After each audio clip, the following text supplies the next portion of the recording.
السلام عليكم ورحمة الله وبركاته.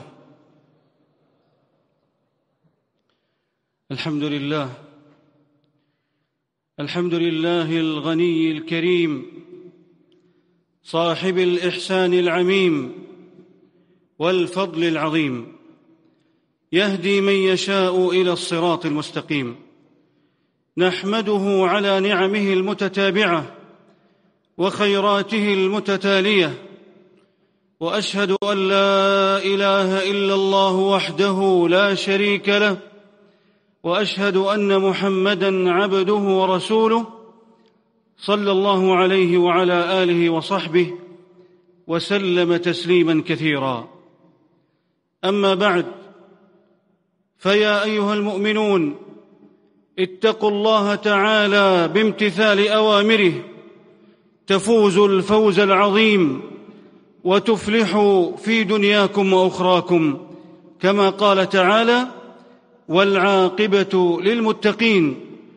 وقال تعالى: إن الله مع الذين اتقوا والذين هم محسنون.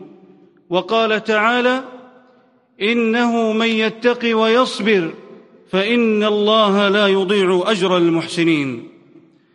وإن مما أمركم الله به الإحسان، كما قال تعالى: إن الله يأمر بالعدل والإحسان وإيتاء ذي القربى.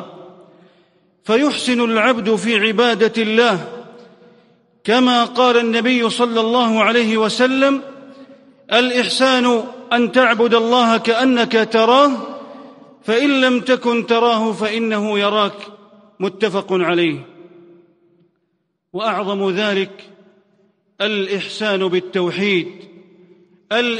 بالتوحيد وإفراد الله بالعبادة، كما قال سبحانه: ومن يسلم وجهه إلى الله وهو محسن فقد استمسك بالعروة الوثقى وإلى الله عاقبة الأمور. وقال تعالى: بلى من أسلم وجهه لله وهو محسن فله أجره عند ربه ولا خوف عليهم ولا هم يحزنون.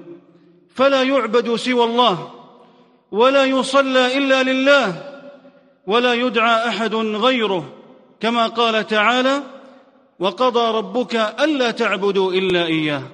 وقال تعالى: وأن المساجد لله فلا تدعوا مع الله أحدا. وقال تعالى: فصل لربك وانحر.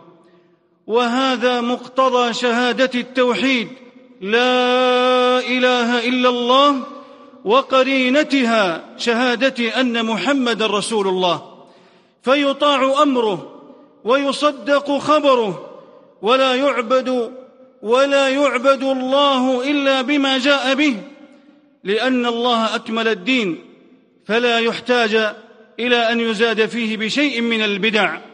قال الله تعالى في الآية التي نزلت يوم عرفة: اليوم أكملت لكم دينكم وأتممت عليكم نعمتي ورضيت لكم الإسلام دينا. ومن الإحسان في عبادة الله المحافظة على الصلوات الخمس في أوقاتها كل يوم، كما قال تعالى: حافظوا على الصلوات والصلاة الوسطى وقوموا لله قانتين. وأداء الزكاة، كما قال تعالى: ورحمتي وسعت كل شيء فسأكتبها للذين يتقون ويؤتون الزكاة والذين هم بآياتنا يؤمنون.